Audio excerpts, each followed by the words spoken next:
Y vamos a leer los versículos del 1 al 7, hermanos. Apocalipsis 2, del 1 al 7, que es la porción de la palabra de Dios donde se va a basar el mensaje que Dios tiene para nosotros a través de nuestro hermano Víctor González. Vamos a leerlo en forma alternada, hermanos.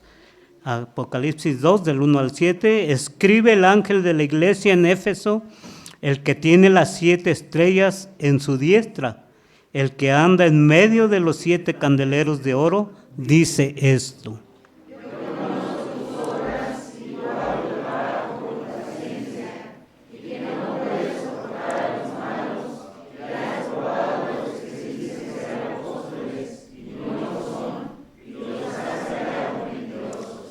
Y has sufrido y has tenido paciencia y has trabajado arduamente por amor de mi nombre y no has desmayado.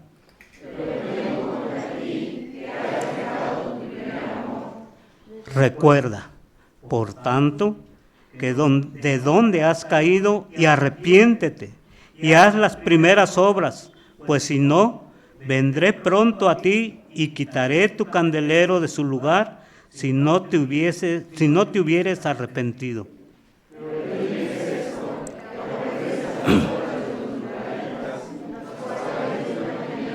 Juntos, hermanos, el que tiene oído, al que venciere, le daré de comer del árbol de la vida, el cual está en medio del paraíso de Dios. Amén. Dios bendiga la lectura de su palabra y le dejo el lugar a nuestro hermano. Pueden tomar asiento, hermanos, les invito para que oremos para pedir la dirección de nuestro Dios para la reflexión de su palabra. Señor, estamos delante de ti y lo hacemos para reflexionar en tu palabra. Háblanos a través de ella y muéstranos, Señor, ese mensaje que tienes preparado para cada uno de nosotros. Que lo podamos también, Señor, poner en práctica en nuestra vida diaria, pero sobre todo, Señor, que podamos cumplir siempre con tu voluntad. Te lo rogamos en el nombre de Cristo Jesús. Amén. Les había comentado que muchas veces nos cuesta trabajo acercarnos a este libro del Apocalipsis, por tantas cosas que a veces no entendemos o aparentemente no entendemos. Hay situaciones que se presentan aquí en este libro que nos hacen a veces hasta temblar de miedo. Y no porque el mensaje sea encaminado hacia eso, no, todo lo contrario. El mensaje de este libro, hermanos, es demostrar que Cristo es el victorioso, el vencedor. Y que pase lo que pase, la iglesia sabrá que siempre podrá contar con Él, el que ha vencido al mundo. A partir de esto se acuña una frase que es Rey de Reyes y Señor de Señores. Y hemos señalado, hermanos, que esta frase, más que ser una frase espiritual, su origen es totalmente político. ¿Por qué? Porque recordemos que en ese entonces el Imperio Romano estaba en su pleno apogeo y el César se hacía llamar Señor y se hacía llamar Rey. Y entonces el creyente decía, tú te crees eso, pero ¿sabes qué? Nosotros creemos en alguien que está por encima de ti. Si tú dices que eres el Señor, nosotros creemos en un Señor que está por encima de ti. Si tú te dices Rey, nosotros creemos en un Rey que está por encima de ti. Y de ahí es donde viene ese término de Rey de Reyes y Señor de Señores. Sí, se transformó de una frase política en una frase espiritual, porque efectivamente para nosotros, hermanos, no hay otro Rey y no hay otro Señor. Entonces les decía, el mensaje de este libro va encaminado a fortalecer a esa iglesia que está siendo perseguida por el Imperio Romano. Un imperio sanguinario, un imperio cruel y despiadado. Y lo podemos ver porque muchos de los creyentes en Jesucristo que fueron detenidos fueron llevados allá al Coliseo a luchar contra los leones o a luchar contra los soldados romanos. Y ese era su destino. Y no era tan fácil decir que uno era creyente en ese momento, porque estaba expuesto a la muerte. De ahí surgen muchos traicioneros que entregaron a sus mismos hermanos en la fe para ser entregados con tal de mantener su posición dentro de la sociedad. Sí, este libro está lleno de imágenes, está lleno de figuras extrañas y misteriosas. Pero hermanos, como yo les comenté ahora en los miércoles que estamos estudiando algunos temas y que surgió este punto del Apocalipsis, yo les decía, hermanos, para poder entender este libro necesitamos conocer la Escritura, porque este libro está escrito en clave. Y la clave está precisamente en todo lo que se tenía hasta ese momento. Claro, estamos hablando del año, entre el año 90 y 100 después de Cristo. Y en ese momento lo más que se tenía era el Antiguo Testamento, algunas cartas de Pablo, los evangelios, pero no se tenía todavía como lo tenemos hoy en día nosotros.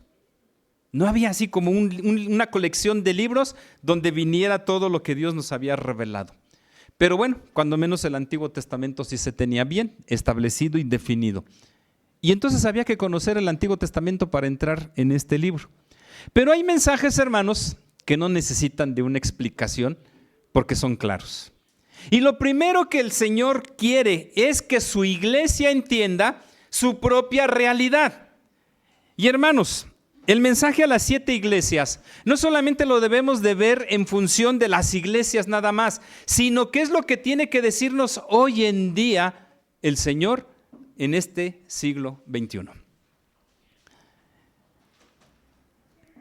Las características de estas cartas, hermanos, que se escribe, de estos mensajes, es la misma. Hay una estructura, la presentación del Señor Jesús, el reconocimiento de lo que está haciendo cada iglesia, pero también el reproche en caso de ser necesario y el llamado al arrepentimiento. Y por último, la esperanza de la recompensa.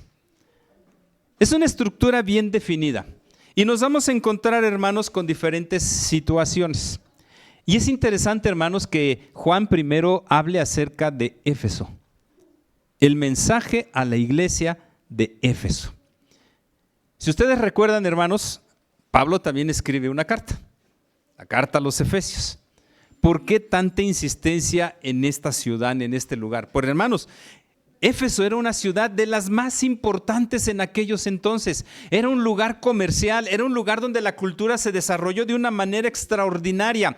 Pero también, por otro lado, en el aspecto negativo, era una ciudad marcada por la idolatría. Ahí estaba el templo a Atenea, diosa de la fertilidad, y había otros templos más. Entonces había esa situación, hermanos, que por un lado, una ciudad próspera, una ciudad grande, una ciudad rica, pero por otro lado, una ciudad en decadencia. Y de ahí surgen los creyentes de esa ciudad para formar parte del pueblo de Dios. En esta ocasión, dice aquí Juan que el Señor Jesucristo es el que tiene las 7 estrellas en su diestra, el que anda en medio de los 7 candeleros de oro. ¿Cuál es el misterio de las 7 estrellas? ¿Cuál es el misterio de los 7 candeleros? El mismo Juan lo ha dicho el versículo anterior, que es el 20 del capítulo número 1. Dice así: el misterio de las 7 estrellas que has visto en mi diestra y de los 7 candeleros de oro es el siguiente. Las 7 estrellas son los ángeles de las 7 iglesias y los 7 candeleros que has visto son las 7 iglesias. Es decir, la presentación de Jesús aquí es la de ese Jesús que está siempre dentro de su pueblo, siempre en medio de los suyos. Si ustedes recuerdan, hermanos, lo consta allá el Evangelio de Mateo, cuando ya en su último discurso a los discípulos les dice que les encomienda una tarea: la predicación del Evangelio. Vayan por todo el mundo, prediquen, hagan discípulos, enséñenles, bautícenlos y sobre todo que formen parte del pueblo. Pero antes el Señor Jesucristo dijo, primero, toda potestad me es dada en el cielo y en la tierra. Y la otra situación que dijo, donde quiera que estén 2 o 3 reunidos en mi nombre, ahí estaré yo en medio de ellos. Entonces aquí Jesús se presenta como el que está en medio de su pueblo. Yo les pregunto, ¿no es lo que creemos, hermanos? ¿Creemos que Jesús está en medio de nosotros o no lo creemos, hermanos? ¿Es una realidad, hermanos, o simplemente vemos la iglesia como un club social? Vemos la iglesia como un lugar donde me voy a encontrar con alguien que conozco de muchos años o de pocos años y no lo vi durante la semana y bueno, ya de perdida el domingo me lo encuentro. ¿Es acaso la iglesia para nosotros eso, hermanos, un club social? ¿O es el lugar donde vamos a encontrarnos con nuestro Señor? Porque si creemos que Jesús está aquí en medio de nosotros, hermanos, estamos en lo correcto. Pero si no, entonces estamos en el lugar equivocado. Viene lo resaltante de esta iglesia en Éfeso. Yo conozco tus obras, tu arduo trabajo y paciencia, que no puedes soportar a los malos y has probado a los que se dicen ser apóstoles y no lo son, y los has hallado mentirosos, y has sufrido, y has tenido paciencia, y has trabajado arduamente por amor de mi nombre, y no has desmayado. Fíjense nada más, hermanos.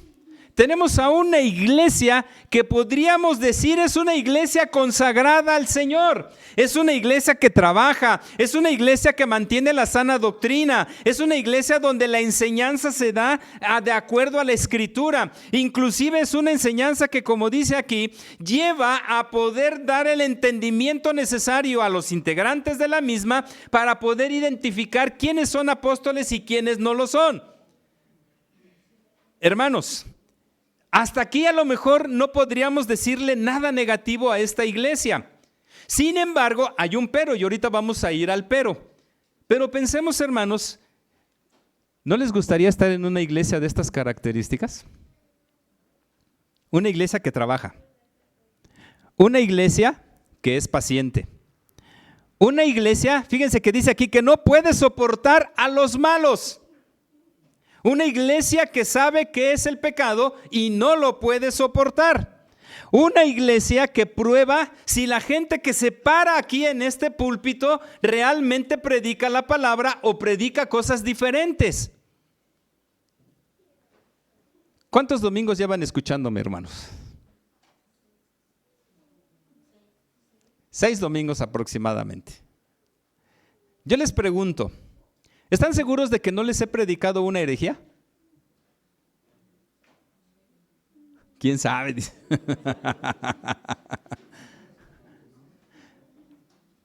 Los que dijeron que sí están seguros, ¿por qué sí están seguros, hermanos? ¿En qué basan su seguridad, hermanos? ¿Y cómo lo saben? Porque la seguimos. Bueno, ¿se acuerdan lo que hacía la iglesia de Berea? Hechos capítulo 17. ¿Qué dice que hacía la iglesia de Berea cada vez que alguien llegaba y les predicaba? Dice, iban a la Escritura para ver si lo que les decían era cierto. Hermanos, ¿ustedes han ido a la Escritura ahora que me están escuchando? Han dicho, a ver si el pastor se equivocó o no se equivocó. A ver si lo que nos dijo el pastor realmente está de acuerdo a lo que dice la Biblia. ¿Lo han hecho, hermanos, así como un ejercicio en casa? Ojalá lo hagan, hermanos. Ojalá lo hagan. ¿Por qué? Porque un deber de la iglesia es precisamente cuidar que lo que se predica sea lo que Pablo le decía a Timoteo, la recomendación primordial de Pablo a Timoteo. Predica la palabra, insta a tiempo y fuera de tiempo. Pero la orden fue tajante, predica la palabra. ¿Sí? Claro, ténganlo por seguro, hermanos, que yo me voy a esforzar por no predicar herejías. Y creo que hasta este momento no he predicado ninguna herejía imagínense, hermanos, 33 años de ministerio, multiplíquenlo por 52 semanas y luego multiplíquenlo por 2. ¿Cuántos sermones he predicado a lo largo de estos 32 años? Muchos. Y creo que hasta ahorita no he predicado herejías. Sí, a lo mejor me equivoco en alguna información porque soy ser humano, pero herejías, no. Pero hermanos, ustedes deben estar conscientes de que aquí no se debe predicar ninguna herejía. ¿Qué se requiere? Pues ir a la Escritura, estudiar la Escritura para ver que realmente no vaya a suceder que alguien que venga aquí predique herejías. Ustedes me dirán, hermano, pues es difícil que se predique. No, no es difícil que se prediquen, hermanos. No es difícil. En una ocasión me tocó en una iglesia, en un mes del hogar, un tema alusivo al hogar. el hermano al que invitaron a predicar dijo algo más o menos así, después de 25 años, no recuerdo totalmente las palabras, pero dijo algo parecido a lo siguiente: hermanos, dejemos que nuestros hijos vayan y estén en los antros, que tomen, que bailen, que fumen, y luego vamos a llamarles y les vamos a decir: mire, hijito, ¿sabes qué? Eso no es lo correcto porque delante de Dios no está bien. ¿Y qué creen que dijo la iglesia? Amén, exactamente. Dijo que sí. Mi esposa y yo nos quedamos así como que, a ver, ¿qué está pasando aquí? No es posible que la iglesia haya dicho que sí ante eso que se predicó. Y al domingo siguiente lo primero que dice: a ver, hermanos, ustedes hicieron algo que no tenían que haber dicho, y les tuve que explicar y les tuve que enseñar lo que en realidad es la enseñanza, valga la redundancia. Porque, hermanos, eso nos pide el Señor, que vayamos al pecado y después vengamos con Él a arrepentirnos. ¿O Él primero nos advierte que no debemos ir hacia el pecado? ¿No Él nos ha advertido primero que mantengamos nuestra vida de santidad y no nos vayamos al pecado? Claro, Él también lo dice, que nosotros somos como esos animales que no tienen entendimiento y ahí vamos, ¿sí? Pero ya no es de Él, es de nosotros. Pero Él no nos dice primero: mira, vete y ensúciate todo lo que quieras y después ven para acá. No, hermanos, hay que tener una enseñanza adecuada. Entonces, esta iglesia, hermanos, fíjense las cualidades que tiene esta iglesia. Una iglesia que está inmersa en una sociedad pecaminosa, en una sociedad depravada, en una sociedad dada a la idolatría. Y cualquiera diría: ¡wow! ¡Qué iglesia! Por eso les preguntaba, ¿no les gustaría formar parte de esta iglesia que está señalando aquí el apóstol Juan, hermanos? ¿Les gustaría o no les gustaría? Hasta aquí, hasta esta parte. Por eso aclaré, hasta esta parte. ¿Les gustaría o no les gustaría? Es más, voy a ser más directo. ¿Les gustaría que esta iglesia tuviera esas características o no? Pero no los veo tan convencidos. No, hermanos, tendríamos que pensar en una iglesia con estas cualidades. Una iglesia, hermanos, que trabaje. No que caiga en activismo, no, que trabaje. Porque no es lo mismo caer en el activismo que trabajar, ¿sí? Una iglesia que trabaje, una iglesia que deje lo que está haciendo por servir al Señor, que esté comprometida con el Señor, que si detecta alguna situación de pecado, inmediatamente la ataque, para que ese pecado no se siga manifestando. Una iglesia donde reconozca a quienes no están predicando lo adecuado. Hermanos, ¿como iglesia podrían callar a alguien que esté predicando lo que no tiene que estar predicando? Claro que sí, lo podrían callar. Lo podrían callar, ¿sí? Fíjense, entonces, una iglesia, digamos así, ¡ah! ¡Qué buena iglesia la de Éfeso! Pero vayamos a lo que sigue. Pero, dice el Señor, tengo contra ti que has dejado tu primer amor. Tengo contra ti que has dejado tu primer amor. ¿Cuál primer amor, hermanos? ¿Cuál? ¿De qué está hablando Juan? Y algunos dirán, a lo mejor se trata de ese momento en el que yo recibí a Jesucristo como mi Salvador personal y me quería comer el mundo evangelizándolo y predicando y quería decirle a todo el mundo lo que significaba la salvación, y que a lo mejor ahora ya no lo hago. Pero no se refiere a eso, hermanos. No se refiere a eso. Se refiere a algo más comprometedor para la iglesia. ¿Por qué? Sí, es una iglesia trabajadora. Es una iglesia educada, porque era una iglesia educada, ¿sí? Educada en la palabra, formada en la palabra. Pero ¿recuerdan lo que Pablo dijo en 1 Corintios, capítulo número 13? Los primeros versículos.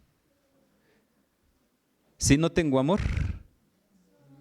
nada soy. Nada soy. Y ese primer amor del que está hablando aquí Juan tiene que ver, hermanos, con ese amor a nuestro Señor, con ese amor que nos hacía, o que en este caso la iglesia le hacía, entregarlo todo por el Señor.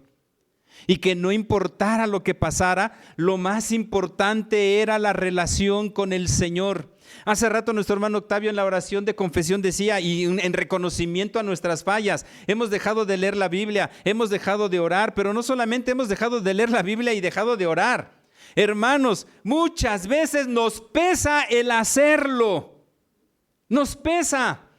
Y a esta iglesia le pesaba todo lo que estaba haciendo. Por eso el título está relacionado con una iglesia tradicionalista. Una iglesia que solamente cumple por cumplir. Una iglesia que solamente lleva a cabo actividades, pues porque hay que llenar un calendario litúrgico. Y hay actividades en Semana Santa, y hay actividades en verano, y hay actividades en invierno. Pero, ¿y el amor que le tenían que manifestar al Señor? ¿Dónde quedó? ¿Dónde quedó?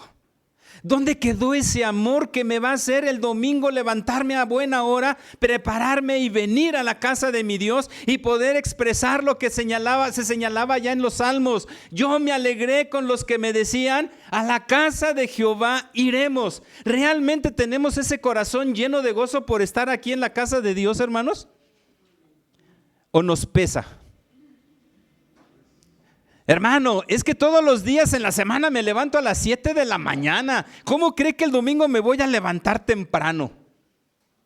¿Y dónde quedó ese amor por tu Dios? ¿Dónde quedó ese deseo de hacer lo mejor para tu Dios? ¿Dónde quedó ese anhelo de llegar temprano a la casa de nuestro Dios? La sociedad hoy en día nos lleva a quererlo todo fácil e instantáneamente. ¿Cuántos de los que están aquí les costaba 1 hora caminar para llegar a la casa de nuestro Dios, hermanos? En medio de caminos llenos de polvo en secas y de lodo en las aguas. Algunos tuvimos que caminar hasta 2 horas subiendo cerros por ir a estar en comunión con el Señor. ¿Y ahora que tenemos todas las facilidades? Ayer nos pasó algo curioso a mi esposa y a mí cuando íbamos a ir a la actividad evangelística. Nosotros aquí a 2-3 cuadras tomamos la combi para ir para allá, para el centro. Estuvimos como 40 minutos esperando que pasara la combi. No pasó. Nos tuvimos que ir en otra ruta y caminar más. ¿Y saben por qué no había combis? Porque se estaban peleando exactamente.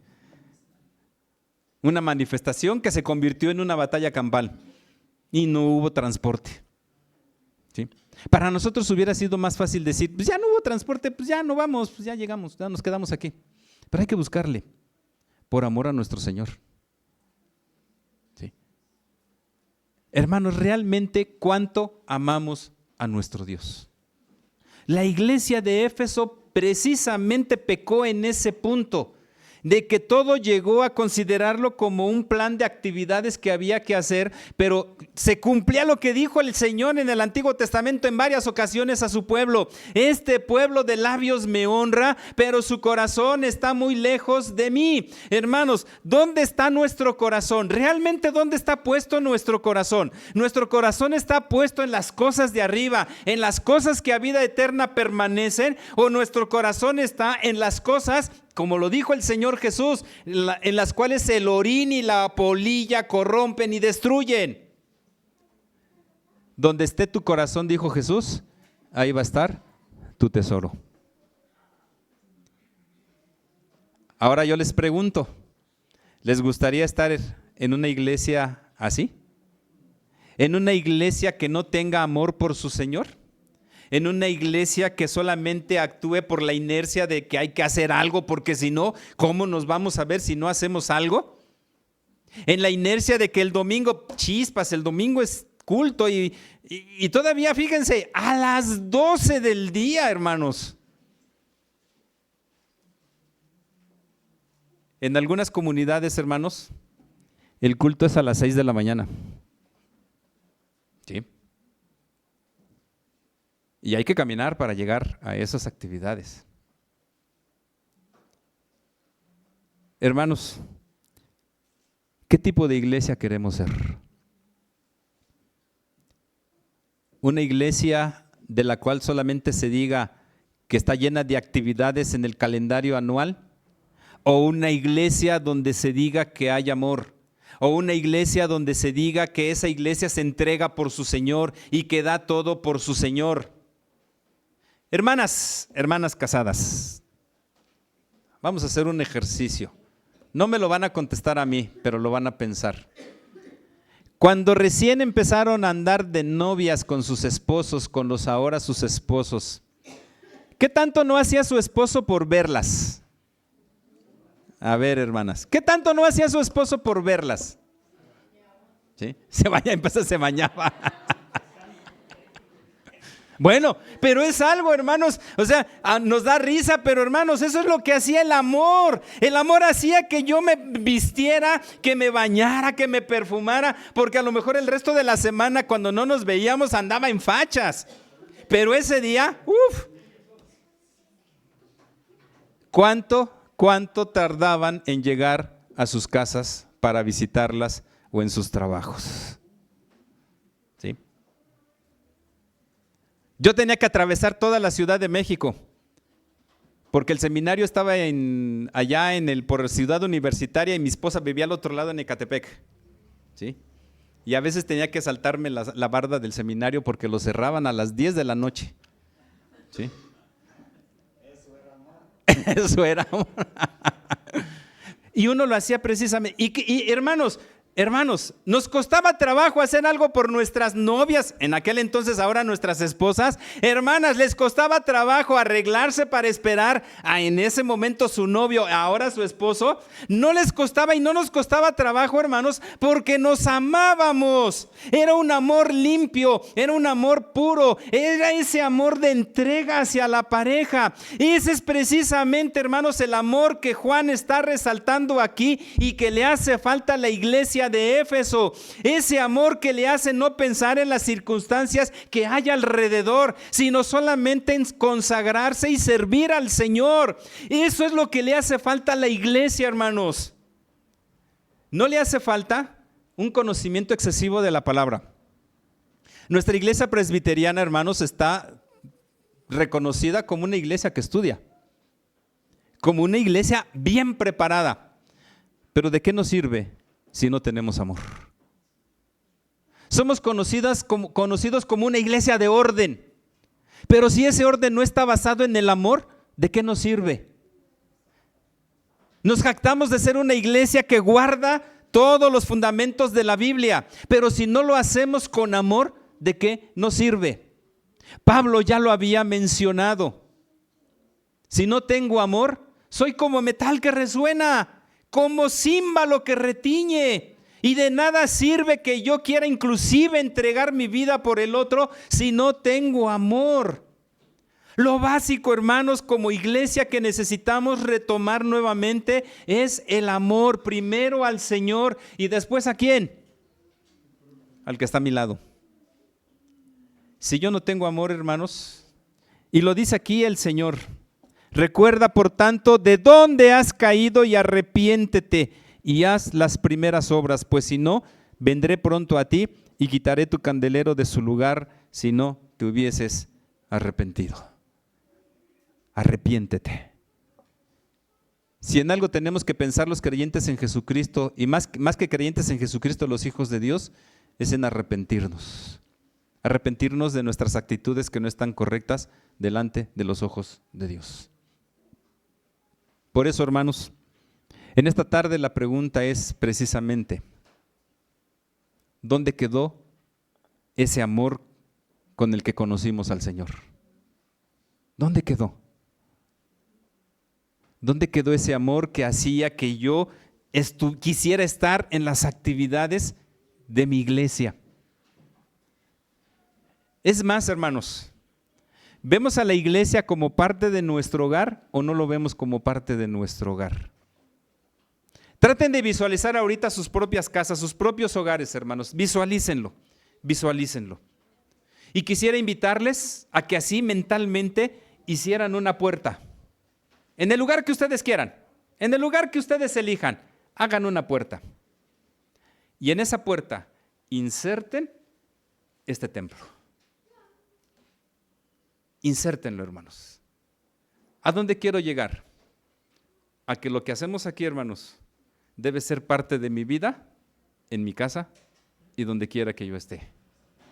La iglesia no la tengo que ver como algo ajeno a mí, hermanos. No, la tengo que ver como parte de mi diario vivir. Lo que yo vengo a hacer aquí, hermanos, es porque lo hago en mi casa. Si yo vengo a orar aquí es porque oro en mi casa. Si yo vengo a leer la Biblia aquí es porque la leo en mi casa. Si yo vengo a cantar alabanzas aquí es porque lo hago en mi casa. Aquí solamente vengo a compartir con mis hermanos de ese gozo que me da el saber que Cristo me ha rescatado del pecado, que ya no me condena más, sino que ahora me da una nueva opción de vida que está basada en el amor. O hermanos, ¿por qué el Señor nos rescató? ¿No fue acaso porque nos amó?